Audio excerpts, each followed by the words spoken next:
À tous, alors les énergies de février 2026 nous font vraiment basculer dans l'énergie de l'année, de cette année universelle 1, puisque en janvier on était encore dans les énergies pas mal de 2025. Il y a eu beaucoup de fatigue, enfin moi je trouve qu'elle continue encore début février, et je compte sur l'énergie de la vibration 3 de ce mois pour me redonner de l'énergie. D'ailleurs, l'énergie est annoncée déjà dans la première carte qui a sauté tout de suite dans mon tirage, l'étoile de l'homme, là, voilà, qui vient vraiment nous parler d'une énergie beaucoup plus dynamique. Et donc voilà, ce mois, c'est un mois 3 en numérologie. Donc le 3, c'est la créativité, les idées qui reviennent, sur en plus une année universelle 1 qui nous parle de nouveaux départs. On est vraiment dans une configuration où on peut avoir plein d'idées, ça y est, qui nous viennent. Et peut-être ça peut même un petit peu fourmiller un peu trop partout, de partout. Et donc le conseil, c'est de ne pas trop s'éparpiller et quand même de rester focus, même si, bien évidemment, profitons de cette énergie créative. C'est aussi une énergie d'expression, de communication, d'échange, de partage. Voilà le programme, enfin une partie du programme du mois de février.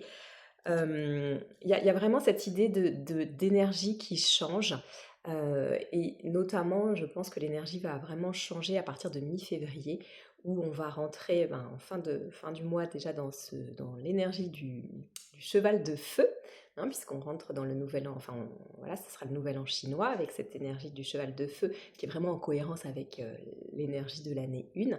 Et puis en milieu de mois, on a Saturne qui entre dans le signe du bélier. Alors comme je vous disais, moi je ne suis pas du tout une spécialiste de l'astrologie, mais c'est vrai qu'en 2026, il y a énormément de configurations astrologiques assez exceptionnelles. En gros, c'est comme si la plupart des planètes lentes, c'était passé le mot, pour rentrer dans des signes rapides. Donc c'est comme si jusqu'à présent, en fait, les planètes lentes, elles restent plusieurs années dans leur signe. Et donc c'est comme si au niveau collectif, en tout cas, on était dans des énergies voilà, avec une certaine stabilité. Et là, toutes les cartes sont rebattues en 2026 avec cette entrée dans les signes rapides, et notamment donc au mois de février avec cette entrée de Saturne dans le bélier. Et donc ça nous amène vraiment ce changement d'énergie, et des énergies qu'on ne connaît pas, hein. J'avais aussi la carte de la découverte, mais des énergies qui peuvent amener vraiment un sentiment de confusion, d'instabilité. Là, c'est la carte de l'inconstance. D'ailleurs, on le voit, hein, au niveau collectif, c'est quand même, il y a un sentiment d'insécurité. On va vraiment, ouais, vers quelque chose de nouveau.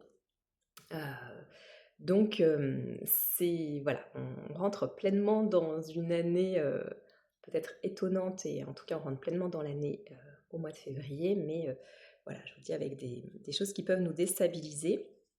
J'ai demandé s'il y avait un conseil en fait à nous donner par rapport à cette énergie, enfin par rapport à cette carte de l'inconstance, comment le vivre au mieux, enfin voilà, quel est le message. J'ai tiré une carte de ce magnifique oracle que j'aime beaucoup, le message de votre guide intérieur de Sophie Gage, hein, que j'aime énormément, Sophie Gage. Et donc c'est la carte de la patience, enfin, qui est venue. Ce conseil, enfin, vient nous dire de faire confiance au rythme de la vie, tout viendra en son temps.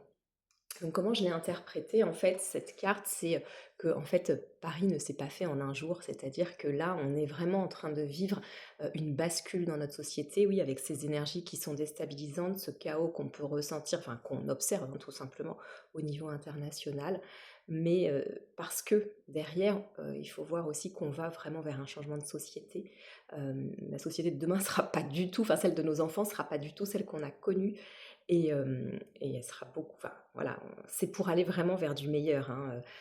On peut L'image qu'on peut donner à cette phase que l'on vit actuellement, c'est comme les contractions avant la naissance. Vous voyez, les contractions, ça fait mal, c'est douloureux, mais c'est ce qui nous...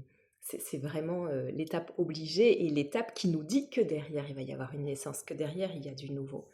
Donc voilà, cette carte, elle vient nous rappeler ça, et que ce nouveau monde ne va pas se faire du jour au lendemain, mais ayons confiance que les choses se font. Voilà, écoutez, je vous souhaite un très bon mois de février, et à bientôt!